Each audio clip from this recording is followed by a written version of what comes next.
کائنات کے تاجدار شافع روز شمار آقا نامدار وجہ تخلیق کائنات باعث تخلیق کائنات فخر موجودات مقصود کائنات جناب محمد مصطفیٰ صلی اللہ تعالیٰ علیہ وسلم کو رب نے جو عظیم الشان معجزہ عطا فرمایا وہ معجزہ معراج النبی کا معجزہ ہے۔ اللہ نے اپنے نبی کے معراج کو خود قرآن مجید میں دو مختلف مقامات پر بیان فرمایا۔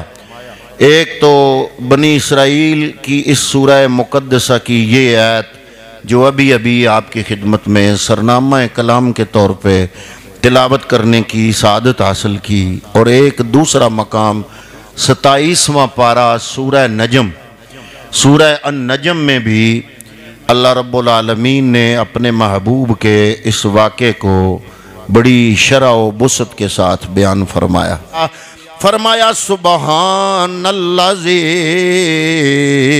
اسری بعبدہ لیلا من المسجد الحرام الی المسجد الاقصی الذی بارکنا حولہ لنریہ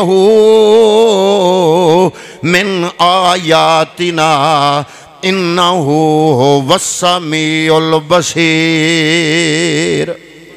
کوئی بھی واقعہ ہو، کوئی بھی حرکت ہو، اس کو مختلف پہلوؤں میں تقسیم کیا جا سکتا ہے۔ مثلا متحرک کون ہے؟ تو اس کو اللہ نے یہ ایک آیت میں سارے جواب دے دیے۔ پہلا سوال یہ ہوتا ہے متحرک کون ہے، پھر سوال ہوتا ہے محرک کون ہے، حرکت دینے والا وہ کون ہے، پھر یہ سوال پیدا ہوتا ہے تیسرا ما بہل حرکت کیا ہے، ما بہل حرکت کیا ہے یعنی کہاں سے حرکت شروع ہوئی، اور چوتھا یہ پہلو ہے کہ ما الیہ الحرکت کیا ہے، کہاں تک یہ حرکت ہوئی، اور پانچواں پہلو یہ ہے کہ یہ واقعہ ہوا کیوں، اس کی وجہ کیا ہے۔ تو اللہ نے اس ایک آیت میں یہ پانچوں کے پانچوں جواب دے دیے۔ اتنا کوئی خوبصورت انداز ہے آیت کا۔ یا الہ العالمین متحرک کون ہے؟ فرمایا بعبدہ۔ یا اللہ محرک کون ہے، حرکت دینے والا کون ہے؟ فرمایا سبحان الذی اسری۔ یا اللہ ما بہل حرکت کیا ہے؟ فرمایا من المسجد الحرام۔ یا الہ العالمین ما الیہ الحرکت کیا ہے؟ فرمایا الی المسجد الاقصی۔ یا اللہ مقصد حرکت اور مقصد سیر کیا ہے؟ فرمایا لنریہ من آیاتنا۔ یا اللہ اسی ذات پاک کو اس مخصوص مشاہدہ کے لیے کیوں منتخب کیا گیا؟ اس چھٹے پہلو کا بھی جواب دیا۔ فرمایا انہ هو السمیع البصیر۔ جو کچھ ہم دکھانا چاہتے تھے وہ دیکھنے کے قابل صرف یہ ہے، اور جو کچھ ہم سنانا چاہتے تھے وہ سننے کے قابل صرف یہ ہے۔ تو ایک واقعے کو 6 حصوں میں تقسیم کیا جا سکتا ہے، اور 6 کے 6 پہلو رب نے قرآن مجید کے اس آیہ طیبہ میں بیان فرما دیے۔ اب پچھلی صدی میں کچھ سکالروں نے معراج النبی کو انگریز فکر کے مطابق ڈھالنے کے لیے کہ انگریز ہمارا مذاق نہ بنائیں اور ان کی سمجھ یا عقل یا فکر میں یہ واقعہ آ جائے، اس معراج کے واقعے کو کانٹ چھانٹ کے لکھا، لیکن اس کا نقصان کیا ہوا کہ کملی والے کا یہ معراج کا عظیم الشان معجزہ اپنا اصل حسن ختم کر بیٹھا۔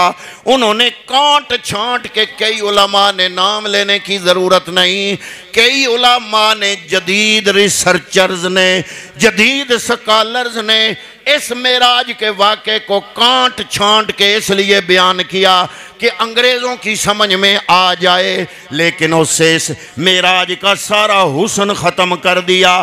ہم یہ کہتے ہیں کہ جناب معجزہ ہے، جب معجزہ ایک سفر کو جب معجزے کا نام دیا گیا، معجزہ ہوتا ہی وہ ہے جو عقل سے ماورا ہو، جو واقعہ یا حادثہ عادت کے مطابق ہو، فطرت کے مطابق ہو، نظام کے مطابق ہو، وہ معجزہ نہیں ہوتا۔ معجزہ ہوتا ہی وہ واقعہ یا حادثہ جو عقل کو عاجز کرنے والا ہو، اس عاجز کرنے والے کی اس صفت کی وجہ سے ہی اس واقعے کو معجزہ کہتے ہیں، کیونکہ معجزہ کا معنی ہے عقل کو عاجز کر دینے والا واقعہ۔ باقی جو لوگوں کو سمجھ نہیں آیا، اولیاء اللہ تصوف میں 3 اصطلاحیں استعمال کرتے ہیں۔ اگر ان تینوں اصطلاحات کو دیکھیں تو واقعہ معراج سارا سمجھ میں آ جائے گا، اور اس کی مثالیں اللہ نے قرآن مجید میں بیان کی۔ ایک ہوتا ہے طے، توئے کے ساتھ، توئے بڑی یہ طے لفظ ہے طے، اور ایک ہے بست، با سین توئے بست۔ اب اس کی آگے 3 قسمیں ہیں۔ ایک ہوتا ہے طے مکانی، ایک ہوتا ہے طے زمانی، ایک ہوتا ہے طے لسانی۔ طے مکانی کا مطلب یہ ہے کہ مکان سمٹ جائے، جگہ سمٹ جائے۔ طے زمانی کا مطلب ہوتا ہے وقت سمٹ جائے۔ طے لسانی کا مطلب ہوتا ہے کسی کے لیے تو وہ 2-2.5 گھنٹے کا خطاب ہو، اور کسی کو رب اتنا وہ صلاحیت عطا کر دے کہ 2-2.5 گھنٹے 2 لفظوں میں بیان کر دے۔ یہ طے لسانی ہے۔ تو 3 قسم کے طے اور 3 قسم کے بست ہیں۔ کسی کے لیے طے مکانی بن جاتا ہے، کسی کے لیے بست مکانی بن جاتا ہے، کسی کے لیے طے زمانی بن جاتا ہے، کسی کے لیے بست زمانی بن جاتا ہے، کسی کے لیے طے لسانی بن جاتا ہے، کسی کے لیے بست لسانی بن جاتا ہے۔ اب تینوں کی مثال یا قرآن سے دوں گا یا حدیث سے۔ پہلی مثال طے مکانی کی کہ مکان کیسے سمٹتا ہے، بخاری شریف کی حدیث ہے۔ نمبر ہے بخاری شریف میں حدیث کا 3470، اور یہی حدیث پاک مسلم شریف میں ہے۔ مسلم شریف کے اندر اس حدیث کا نمبر ہے 7008۔ حضرت ابو سعید خدری حضور کے ایک صحابی راوی ہیں، آپ روایت فرما رہے ہیں۔ حضرت ابو سعید خدری فرماتے ہیں کہ قال کان فی بنی اسرائیل رجل قتل 99 انسانا۔ حضور نبی کریم نے صحابہ کے اندر ایک واقعے کو بیان فرمایا۔ حضور واقعہ بیان کر رہے ہیں، حضرت ابو سعید خدری رضی اللہ تعالیٰ عنہ حضور کے بیان کردہ اس واقعے کو آگے بیان فرما رہے ہیں۔ بخاری شریف کے اندر بھی واقعہ موجود ہے، مسلم شریف کے اندر بھی موجود ہے۔ حضور نبی کریم نے فرمایا کہ بنی اسرائیل کا ایک بندہ تھا، کان فی بنی اسرائیل رجل قتل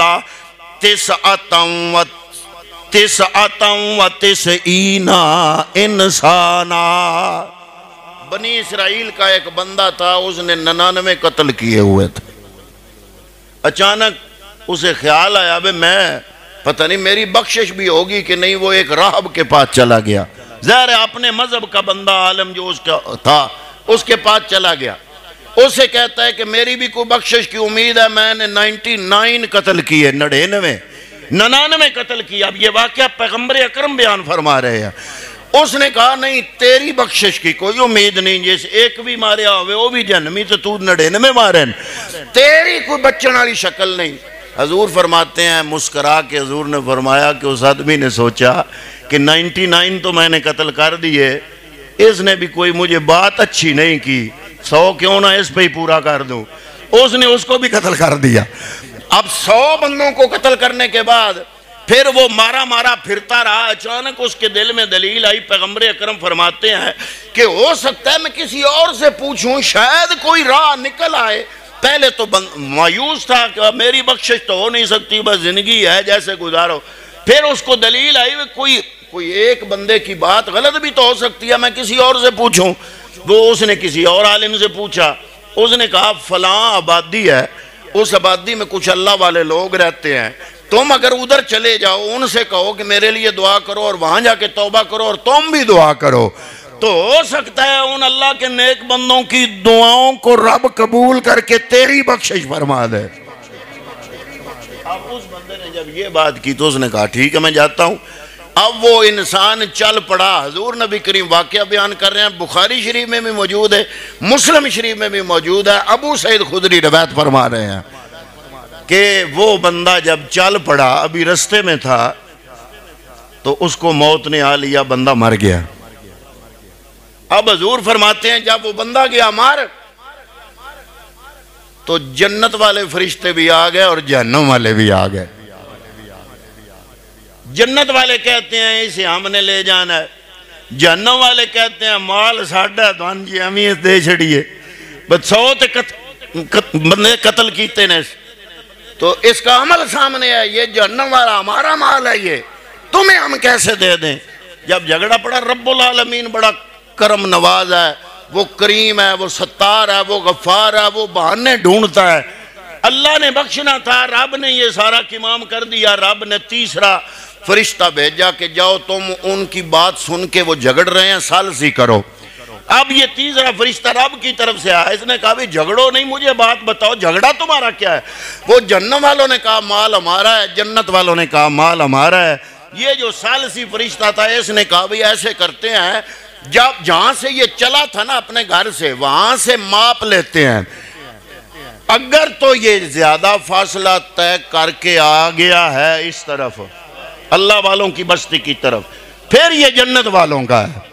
اور اگر گھر کی طرف اس کا فاصلہ تھوڑا ہے اور اللہ والوں کی بستی کی طرف اس کا فاصلہ زیادہ ہے، تو پھر بھئی جنت والوں تم چلے جاؤ، یہ مال پھر جہنم والوں کا ہے. جب فرشتے نے یہ ثالثی ڈالی، اب رب بھی تو دیکھ رہا تھا. حضور فرماتے ہیں اللہ نے زمین کو حکم دیا، اے زمین، اس بندے نے جہاں پہ وفات پائی تھی اس جگہ سے لے کر اللہ کے نیک بندوں کی طرف جو جگہ ہے، رب نے زمین کو کہا سکڑ جا. اسے کہتے ہیں طے مکانی. اللہ کے حکم سے زمین سکڑ گئی اور جہاں اپنے گھر سے چل کر جہاں فوت ہوا اس جگہ کو رب نے کہا تو پھیل جا. یہ پھیل گئی، اس کو کہتے ہیں بسط مکانی. تو اللہ تعالیٰ نے ان فرشتوں کو کہا جگہ ماپو. جب جگہ ماپی تو ایک وہ چلا بھی تھوڑا ہی تھا، لیکن وہ چونکہ وہ پھیلی اور یہ سمٹی تو کیا ہوا کہ وہ ایک بالشت اللہ والوں کے زیادہ قریب ہو گیا بنسبت دوسرے فاصلے کے. ایک بالشت کا فرق پڑا صرف. اب جنت والوں نے کہا یہ مال ہمارا. مقصد بیان کرنے کا یہ ہے کہ اس کو کہتے ہیں طے مکانی. اس کو کیا کہتے ہیں؟ طے مکانی. ایک ہوتا ہے طے زمانی. حضرت عزیر اللہ کے پیغمبر ہیں، رب نے واقعہ قرآن مجید میں بیان کیا ہے. حضرت عزیر سفر کر رہے تھے، ساتھ اپنا گدھا بھی تھا.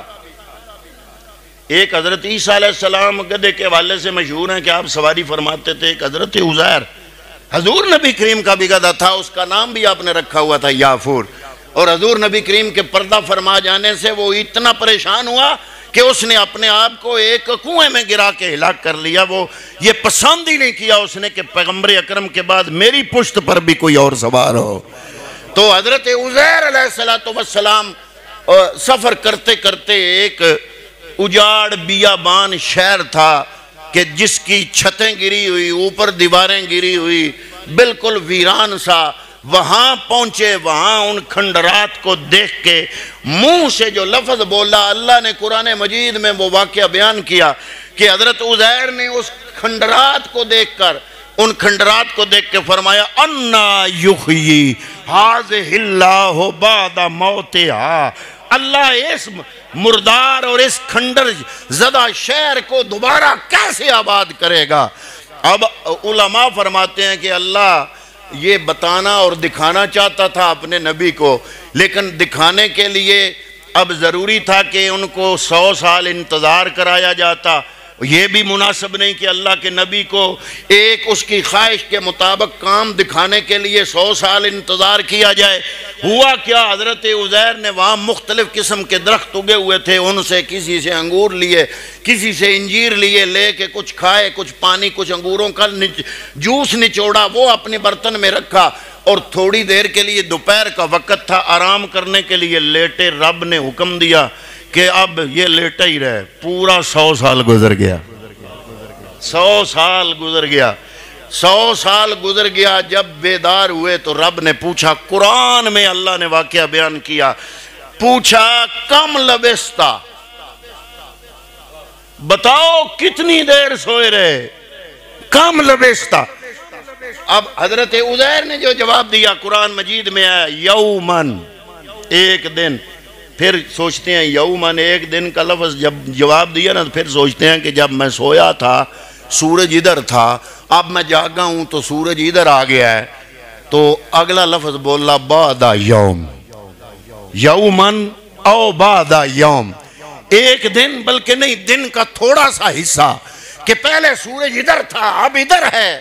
اللہ رب العالمین نے فرمایا بل لبثت مئۃ عام، قرآن کے لفظ ہے، مئۃ کہتے ہیں 100 کو، عام میں نے سال۔ اللہ نے فرمایا پورا 100 سال تو سویا رہا۔ اب علماء تو علماء ہوتے ہیں، بال کی کھال نکالتے ہیں۔ میں علماء کو پڑھ رہا تھا تو انہوں نے کہا کہ دیکھو اللہ کہہ رہا ہے، اللہ فرما رہا بل لبثت مئۃ عام، 100 سال سویا رہا۔ اللہ کا نبی فرما رہا ہے یومن او بعد یوم، ایک دن یا دن کا کچھ حصہ۔ سچا کون ہے؟ تو علماء نے جواب دیا دونوں سچے ہیں۔ اللہ نے جو جواب دیا بل لبثت مئۃ عام، وہ بسط زمانی کا دیا، پوری کائنات میں جو 100 سال گزرے رب نے ان 100 سالوں کا ذکر کیا، اور پیغمبر نے جو جواب دیا وہ بھی سچا تھا کہ وہ جو 100 سال باقی کائنات پہ گزرے، پیغمبر حضرت عزیر پہ وہ 100 سال نہیں گزرے، حضرت عزیر پہ وہ آدھا دن نہیں گزرا، کیونکہ اللہ نے فرمایا دیکھ ذرا گدھے کو، گدھے کی ہڈیاں بھی گل گئی، اب دیکھ ذرا اپنے کھانے کو، کھانا ابھی بھی تازہ، کھانا تازہ، گدھا سڑ گیا، گدھے کی ہڈیاں گل گئیں، کھانا تازہ، یہ کیا چکر ہے؟ تو علماء فرماتے ہیں وہ بسط زمانی ہے کائنات کا، یہ طے زمانی ہے حضرت عزیر کا۔ اس کے بعد یہ 2 مثالیں، تیسری مثال حضرت ابو عیسیٰ مغربی رحمت اللہ تعالی علیہ، جو کہ شیخ شہاب الدین کے صاحبزادے ابو عیسیٰ مغربی کے بارے میں مشہور ہے کہ آپ حجر اسود سے الف لام میم کی تلاوت شروع کرتے اور خانہ کعبے کے دروازے تک آ کے والناس تک ختم کر دیتے۔ جنہوں نے جا کے دیکھا ہے 3 قدم ہیں سارے۔ اب ہمارا عقل نہیں مانتا، لیکن جیسے وہ طے زمانی اور بسط زمانی، طے مکانی اور بسط مکانی، ایسے ہی یہ طے لسانی اور بسط لسانی۔ میرے نبی نے معراج کی رات جو رب سے کلام کیا 18,000 باتیں تھیں۔ کتنی؟ قرآن کی کتنی آیتیں ہیں؟ 6,666، 6,666 آیتیں۔ اگر آپ پڑھنا شروع کر دیں الف لام میم سے لے کے تو شام تک والناس آئے گا۔ لیکن حضور نبی کریم علامہ علوسی نے وہ حدیث نوٹ کی روح المعانی میں، اسی آیت کے تحت وہ فرماتے ہیں لما راجا واجد فراشہ لم یبرد من اثر النوم، جب حضور معراج کر کے واپس آئے تو بستر کی حرارت ابھی ٹھنڈی نہیں ہوئی تھی۔ وقیل ان غصن شجرۃ اصابہ بے امامت فی ذہابہ، جب حضور براق پہ سوار ہو کے ایک درخت کے پاس سے گزرے، اس درخت کی ایک شاخ حضور کے اصابہ بے امامات، حضور کے امامے سے لگی۔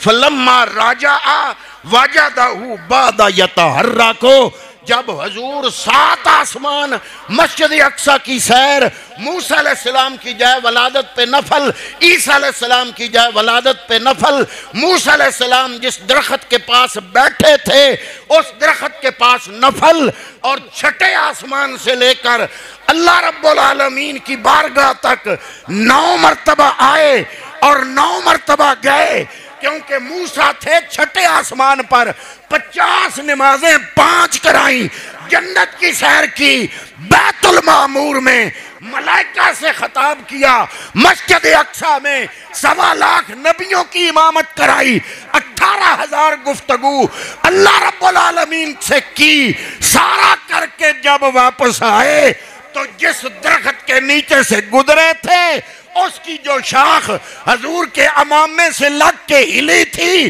پیغمبر سارا سفر کر کے جب واپس آئے تو وہ شاخ ہل رہی تھی۔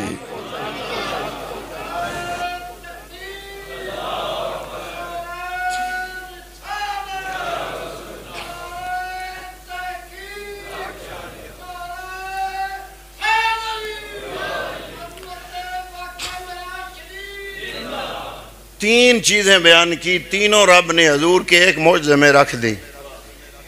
طے زمانی بھی رکھ دیا، طے مکانی، کیونکہ آج کی سائنس کہتی ہے کہ ایک خاص لمٹ ہے رفتار کی، اگر اس سے زیادہ رفتار ہوگی تو اس فضا میں ہوا کے ساتھ جو جسم اتنی تیزی سے ٹکرائے گا آگ نکلے گی، جل جائے گا، ختم ہو جائے گا، فنا ہو جائے گا، اتنی ایک خاص لمٹ تک رفتار ممکن ہے، اس سے زیادہ رفتار ممکن نہیں، آج کی سائنس کہتی ہے۔